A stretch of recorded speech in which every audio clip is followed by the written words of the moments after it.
This is Alternative Allocations by Franklin Templeton, a monthly podcast where we share practical, relatable advice and discuss new investment ideas with leaders in the field.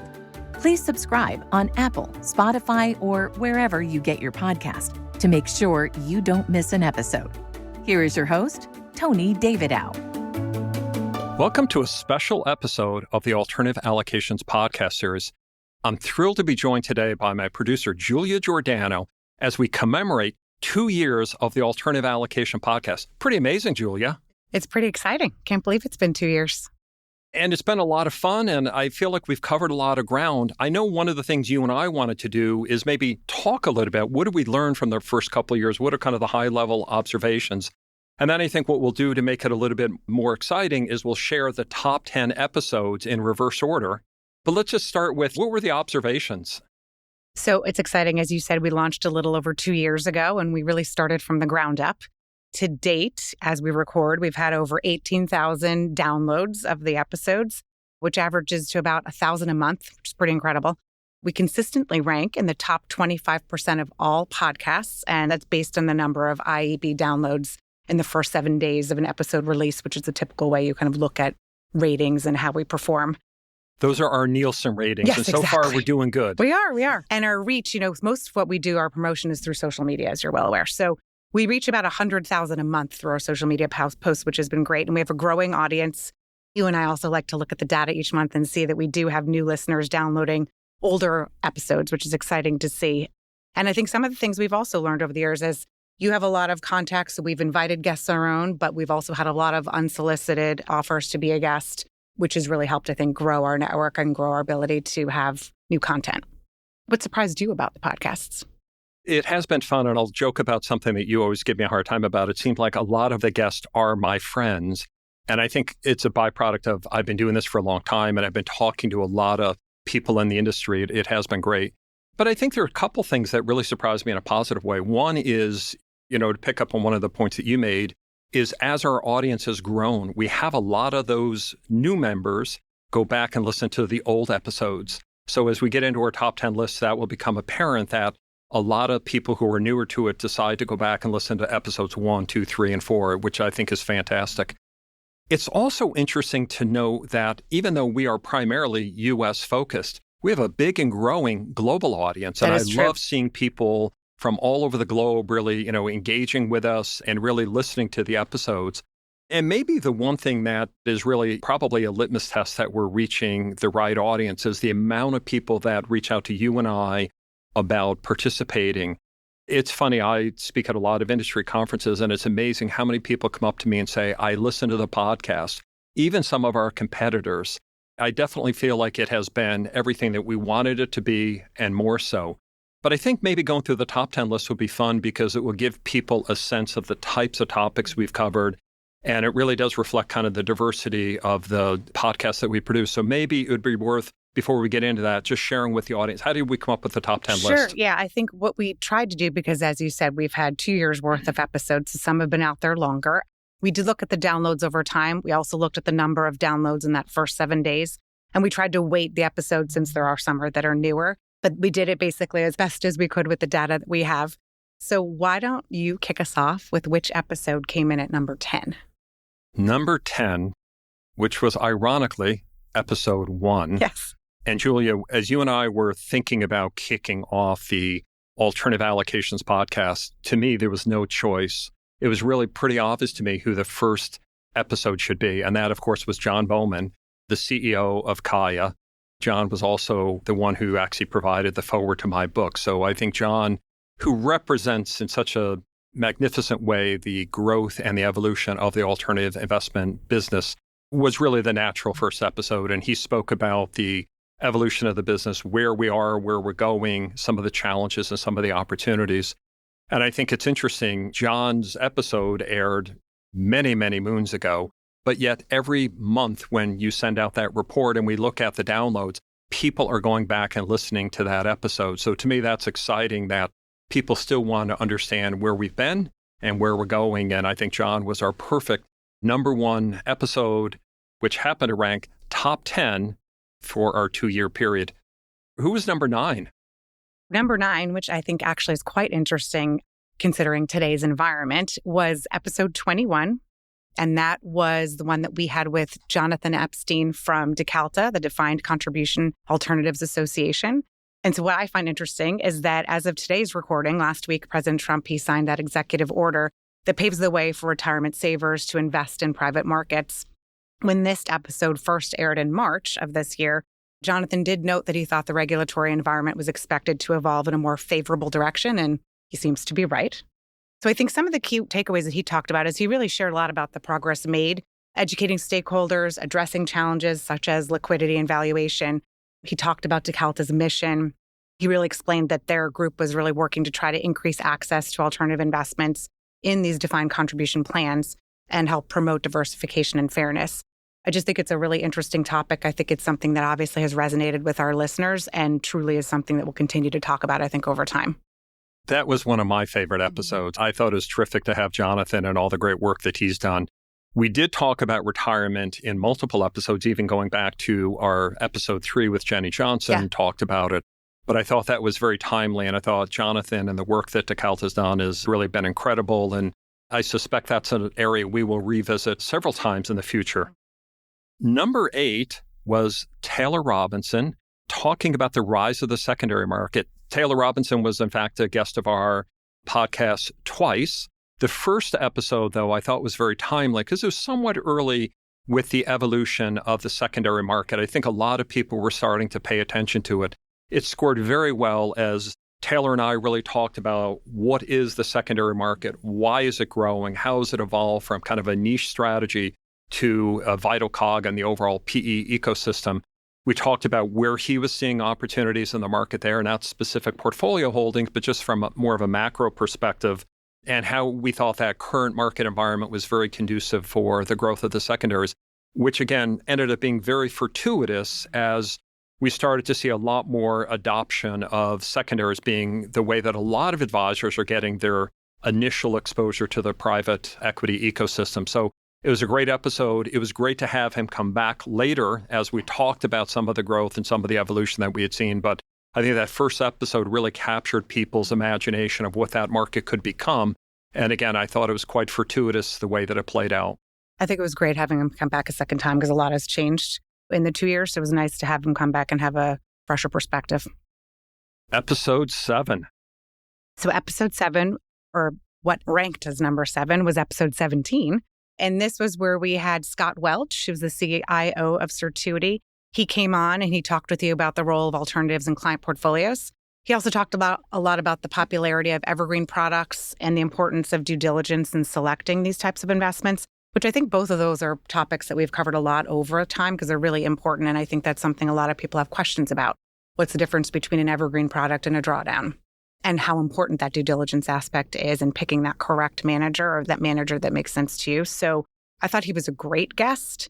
I know that one of the key things he did talk about was focusing on the 4 Ps, which I really liked, was the people, philosophy, process, and performance when you're evaluating these alternative investments.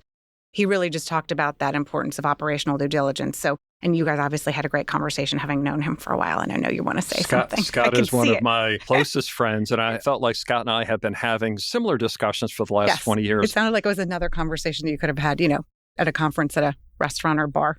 I think what I really liked about Scott's perspective, of course, Scott being a CIO of a multifamily office, I think he brought a lot of credibility. But something that, again, you mentioned, we've talked about a lot about the evolution of drawdown and evergreen funds. But what I liked about what he talked about, and another of our guests, Kate Huntington, also talked about the combination of evergreen and drawdown funds in building better portfolios. So I thought from his vantage point, it was very interesting the way that he saw the world and the way that he uses both strategy and structure to solve for his client needs. He was a good episode. I really enjoyed listening to that. So hopefully a lot of these will trigger people to come back to them, I think. So who came in at number 6? So number 6 was the number 3 episode. And Julia, our CEO, somebody we're always proud to listen to, Jenny Johnson. And Jenny talked about the democratization of alternative investments. And I think the one thing that always strikes me about Jenny is the way that she's very down to earth, easy to ask. Sometimes CEOs are very guarded. And she was very open and honest about where we've been in as an industry, how it's evolved over time. It was actually the first time we talked about the opportunities in the retirement market for private markets. And, we teased a little bit about where we thought the industry was going to go.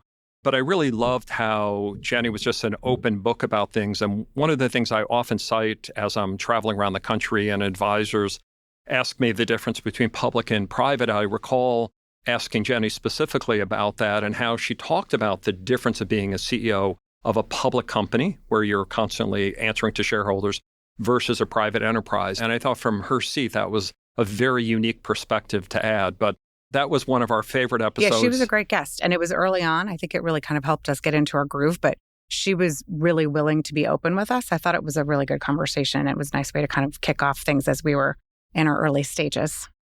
So number 3 episode came in number 6. So again, diversity, early episodes and later episodes. Who was number 5? So number 5 was episode 15 that we had with Nick Veronis from iCapital. And I thought this was a great one to have because it was a really good discussion where you two got into the evolution of alts.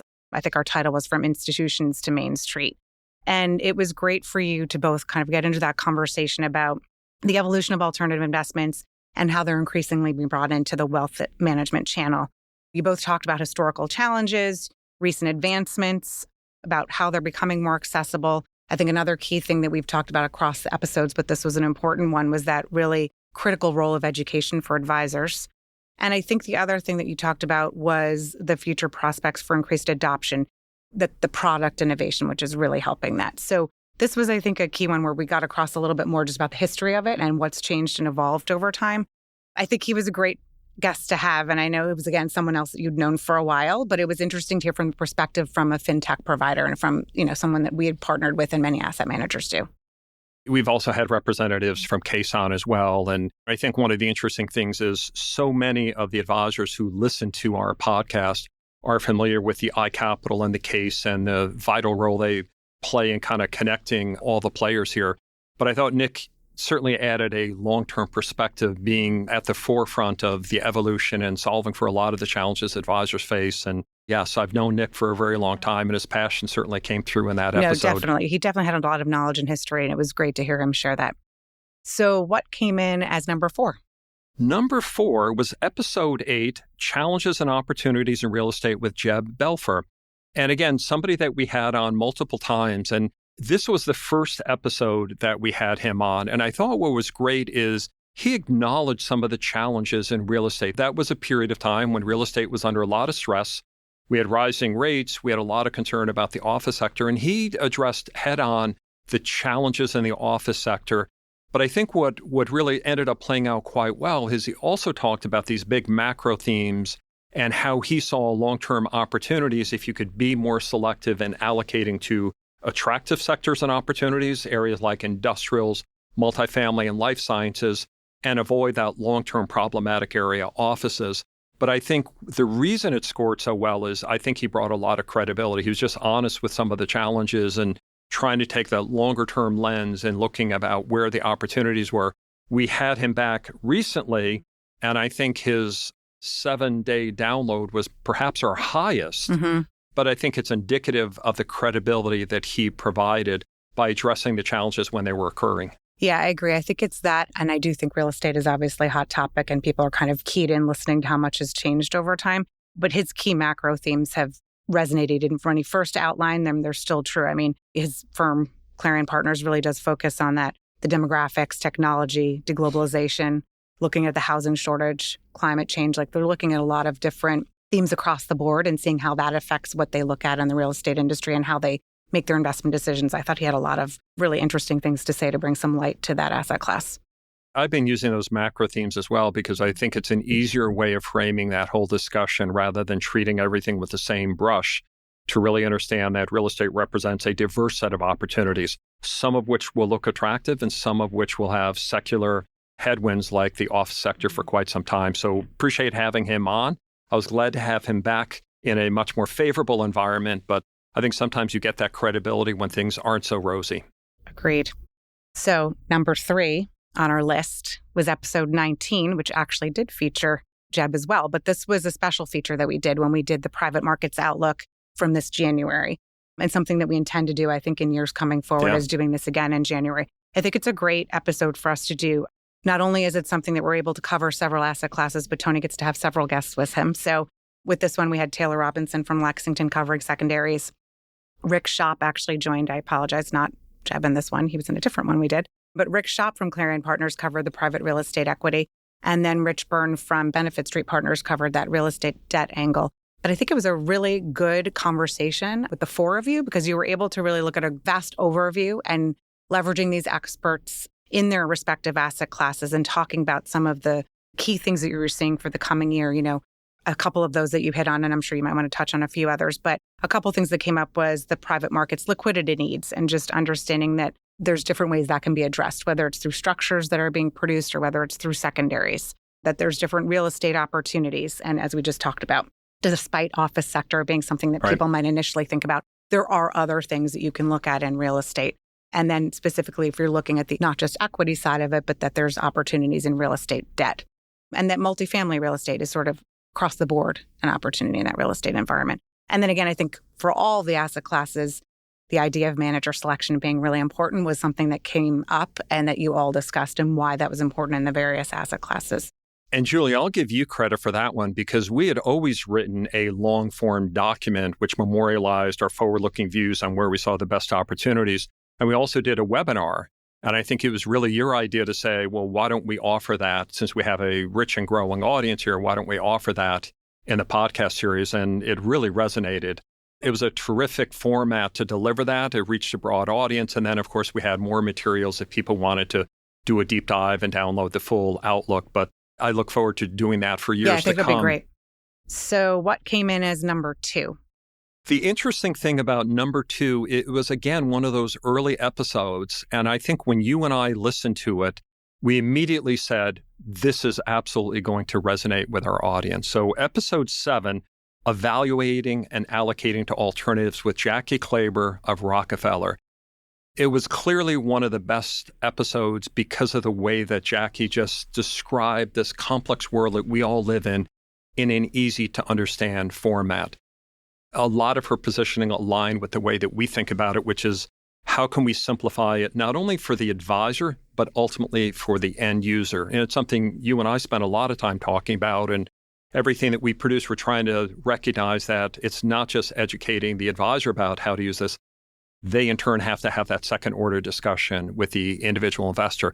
And I thought Jackie did a great job in kind of approaching it in a really methodical way of breaking things down into a simplest form. What are the investments designed to do? What role do they play in client portfolios? How do we describe it to clients? And the one thing she emphasized over and over again, which I think is so important, was just being transparent, being as open and honest as we can so individual investors understand what they're getting into in advance rather than afterwards. But I think when that episode aired or when we were recording it, I think you and I just turned to one another and said, this one is going to have some legs. Yeah, I think part of what I always remember from that episode was her discussion of where there's appropriate times to use a drawdown fund or an evergreen fund, and not that it's one or the other, but you could use both, depending on the client, depending on the situation.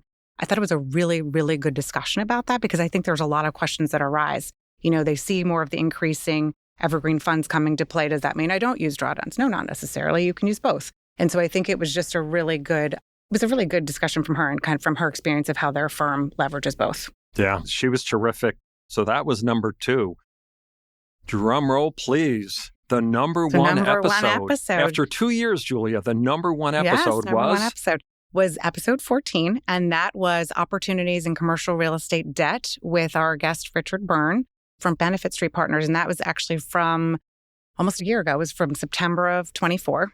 This was an episode that I think, as we talked about, in real estate being a discussion that, you know, people have a lot of questions about, I think this one resonated because it was specifically speaking to those opportunities in commercial real estate debt. I think a lot of people consider the equity opportunities and are questioning some of those, which I think, as we've talked about, there's plenty of opportunities there. It's just you have to think about, as we talked about, the themes and where you can kind of look for those. But then there are also these opportunities in debt. So he really talked about how there's the current market disruption and it's caused by these higher interest rates, the resulting dislocation in the real estate market. And he talked about why it's an attractive investment opportunity. and really put it in the context of the current market environment. And I think it was definitely an interesting conversation. He went into certain areas where he talked about the bank lending reduction and why that's led to some opportunities. He talked about multifamily and how that was a really key area that's attractive because of that undersupply of the single family housing. So I think overall, he's also a compelling guest. We've had him on twice. He's definitely an interesting person to talk to. And I think his perspective from this specific part of real estate was something that I think has resonated with people. And I think it was very timely. We try to be somewhat evergreen as we talk about the opportunities, but I think that episode was particularly timing. As you point out, there were concerns about the real estate sector overall, but here he's talking about the disruption creates opportunity, right? Disruption in the real estate ecosystem provides an opportunity to be a lender of choice. Rich, of course, brings tremendous passion to everything that he does, jiu-jitsu champion as he is. But I thought that episode really resonated because it was very timely. I think we're a little early talking about real estate debt. I think a lot of other folks have kind of followed up and started to pick up on the opportunity there, but it was very timely. Rich definitely brought a lot of passion to the topic. And I suspect that will be one that will continue to get replays as people are revisiting thinking about real estate debt as a complement to the real estate allocation in their portfolios. Yeah, I agree. So it was a great 10 episodes out of our almost 30, which is amazing. And there's so many honorable mentions that we could go through. So we really did have a great set of guests, great topics. Some of those topics amplified themes that we're talking about here. Others introduced new things. I'm super excited about season 3, which we're already underway with season 3 with, again, great guests, great topics. The one thing, Julia, you and I always do is we encourage people, let us know what types of episodes would you like to hear? What topics, what sort of themes are you focused on? But this really has grown, I think, largely because we're getting so much good feedback from our audience, whether it's people who email you and I directly or feedback that I get when I'm out speaking at conferences and people grab me and say, well, you should talk about this. But what are you looking forward to in season 3? I'm just excited to continue the conversations and see, other folks that we can get onto this podcast. And I think also, as we've seen, some of the conversations have similar themes across the board, but they've evolved over time as alternative investments have become a little bit more into the wealth channel and as we see more adoption of it with advisors. So as we've said, one of these episodes touched on alternative investments in the retirement space, and we're seeing that growing just as we speak. So who knows what's to come from that? But I think that'll be an interesting conversation to see where these asset classes grow and how they evolve and get more into this space. I mean, we're at low adoption rate across the board. We see it increasing. I think every guest has sort of projected that. So I think it'll be interesting to see how it grows over time. That's a great point. We're a 5 to 6% allocation across the board to alternatives broadly and maybe 3 to 4 in private markets. And I think Jenny Johnson was very open in her recent quarterly discussion where she was talking about as an industry, I think we all recognize the value of a 15, 20 or higher allocation to alternatives, and private markets definitely play a vital role in that. And it's not only good for the advisor. I think sometimes we need to focus on it's really important for investors. So if we think about how exciting this industry is and how it really arms the advisor to have better discussions, I think at the end of the day, it helps clients achieve their goals, dreams, and aspirations. Yes. And that's really the motivation around a lot of the growth going on across the industry. Yeah, it's been great to see. I've had a lot of fun. Excited for year 3. I am as well. And again, we'll encourage all of our guests, let us know what you like, rate the episode. So our scorecard, as Julia mentioned in the beginning, is we're looking for comments, reactions, impressions. That's our way of knowing whether it's resonating with you. Reach out to us, rate the episodes. Feel free to reach out to us directly and let us know topics you'd like to cover. But season 3 is just around the corner. Yes, this is great. Thank you, everyone.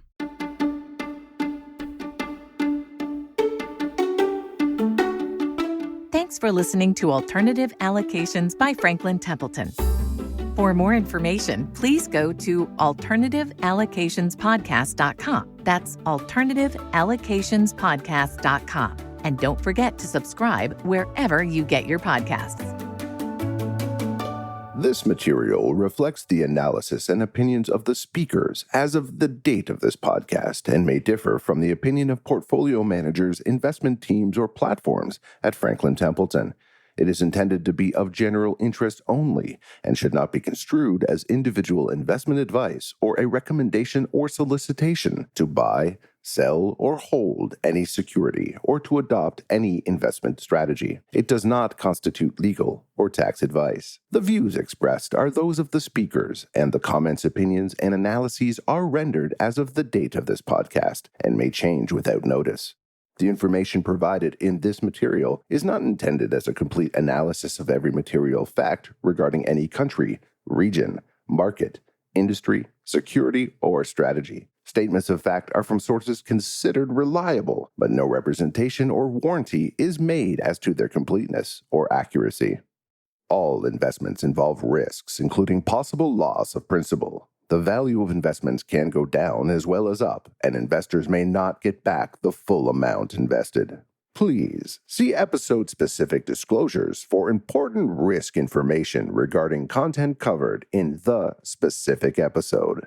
Data from third-party sources may have been used in the preparation of this material, and Franklin Templeton, FT, has not independently verified, validated, or audited such data. FT accepts no liability whatsoever for any loss arising from use of this information, and reliance upon the comments, opinions, and analyses in the material is at the sole discretion of the user. Products, services, and information may not be available in all jurisdictions and are offered outside the U.S. by other FT affiliates and/or their distributors, as local laws and regulation permits. Please consult your own financial professional for further information on availability of products and services in your jurisdiction. Issued in the U.S. by Franklin Distributors, LLC, member FINRA SIPC, the principal distributor of Franklin Templeton's U.S. registered products, which are available only in jurisdictions where an offer or solicitation of such products is permitted under applicable laws and regulation. Issued by Franklin Templeton outside of the U.S. Please visit www.franklinresources.com to be directed to your local Franklin Templeton website. Copyright Franklin Templeton, all rights reserved.